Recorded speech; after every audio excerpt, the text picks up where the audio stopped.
টাকা দিয়েও হজে যেতে না পারার যন্ত্রণা কাউকে কাঁদতে হয়নি। হজ ক্যাম্প কিংবা বিমানবন্দরে কোনো হাজিকে প্রতিবাদ বিক্ষোভ করতে হয়নি। প্রথমবারের মতো সরকারি টাকা পশুর চামড়ার ন্যায্য মূল্য নির্ধারণ, বর্জ্য ব্যবস্থাপনা সহ সার্বিক বিষয়ে সুষ্ঠু ব্যবস্থাপনা নিশ্চিত করতে সরকারের একটি উচ্চ পর্যায়ের কমিটি কাজ করছে। একটি কন্ট্রোল রুমও খোলা হয়েছে। কোরবানির চামড়া সংক্রান্ত যে কোনো সমস্যা, অভিযোগ ও পরামর্শ এই হটলাইনের নম্বরে ফোন করে নেওয়া যাবে। আমরা এই বছর কোরবানির পশুর চামড়া সংরক্ষণে 30,000 টন লবণ বিনামূল্যে সরবরাহ করেছি। কোরবানির ঈদে আরও একটি গুরুত্বপূর্ণ বিষয় হলো পরিষ্কার পরিচ্ছন্নতা। আমি দেশবাসীর প্রতি আকুল আহ্বান জানাই, আপনারা সকলে পরিবেশ পরিচ্ছন্ন রাখতে সমবেতভাবে এগিয়ে আসবেন।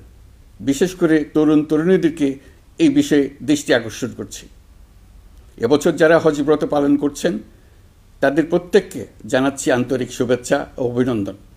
মহান রব্বুল আলমিনের অশেষ মেহেরবানিতে আপনাদের দোয়ায় এবং সংশ্লিষ্ট সবার সর্বোচ্চ আন্তরিকতা ও পেশাদারিত্বের ফলে এবছর আমাদের হজ ব্যবস্থাপনায় সাফল্য এসছে।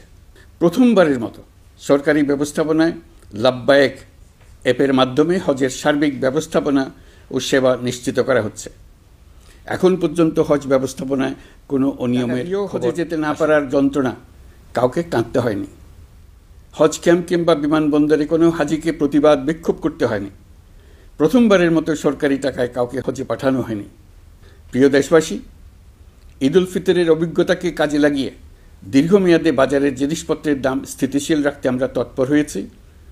এবার কোরবানির ঈদেও কোনো জিনিসের দাম যাতে আকস্মিকভাবে বেড়ে না যায় সেদিকে আমরা সর্বোচ্চ নজর দিয়েছি। ফলে এবার আলু, পেঁয়াজ, ডিম, চিনি, শাকসবজি, তরিতরকারি ও মশলা সহ অধিকাংশ পণ্যের দাম গত বছরের তুলনায় কমেছে। আমরা সার্বিক বাজার ব্যবস্থাকে দুর্বৃত্তদের চক্র থেকে বের করে এনে বাজারে একটা প্রতিযোগিতামূলক পরিবেশ তৈরি করতে পেরে ন্যায্য মূল্যে নিত্য প্রয়োজনীয় জিনিস পৌঁছে দিতে সরকারের সব রকমের চেষ্টা। পাশাপাশি এই কোরবানির ঈদেও দেশবাসী যাতে নির্বিঘ্নে নিজেদের দেশের বাড়িতে যাতায়াত করতে পারেন সেজন্য সরকার সর্বোচ্চ ব্যবস্থা নিয়েছে। আইনশৃঙ্খলা বাহিনীর সদস্যরা মানুষের জানমালের নিরাপত্তায় সজাগ মধ্যেও বিপুল সংখ্যক কর্মকর্তা কর্মচারী এবং পুলিশ ও সেনাবাহিনীর সদস্যরা অক্লান্ত পরিশ্রম করছেন। আমি তাদের প্রতি আন্তরিক কৃতজ্ঞতা জানাচ্ছি। শুধু ঈদের সময় নয়, আগামী দিনে কখনোই বাস, রেল ও বিমান যাত্রায় কোনো ধরনের অনিয়ম যাতে না হয় সেজন্য সরকার একটি কেন্দ্রীয় অনলাইন টিকেটিং প্ল্যাটফর্ম করতে যাচ্ছে, যেখানে এই একই প্ল্যাটফর্ম থেকেই যাত্রীরা খুব সহজেই বাস, ট্রেন ও ফ্লাইটের টিকিট ক্রয় করতে পারবেন। একই রকমভাবে সব ধরনের সরকারি সেবা যাতে জনগণের দোরগোড়ায় পৌঁছে যায় সেজন্য নাগরিক সেবা বাংলাদেশ এই নামে একটি সেন্টার পরিচালিত হচ্ছে। দেশের সর্বত্র শহরে, হাটে বাজারে তরুণ তরুণীদের মাধ্যমে বেসরকারি ব্যবস্থাপনায় সার্ভিস সেন্টার স্থাপনের কাজ শুরু করেছে।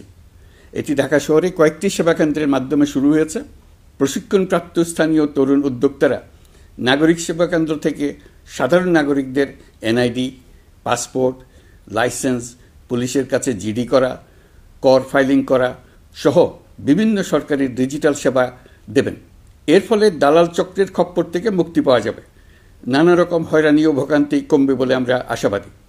এই প্রজেক্ট শূন্য বাজেটে আমরা শুরু করেছি। দেশের বিদ্যমান অব্যবহৃত সম্পদ ব্যবহার করেই সামনে এগিয়ে চলা সম্ভব, এটাই আমরা বাস্তবে করে দেখার চেষ্টা করছি। আমাদের চেষ্টা হচ্ছে প্রতিটি মন্ত্রণালয় থেকে যতগুলি সেবা এর আওতায় আনা যায় সবগুলোকে নিয়ে আসা। আমরা চেষ্টা করছি যাতে শিশু জন্মগ্রহণ করা মাত্রই তার জন্ম সনদ পেয়ে যায়।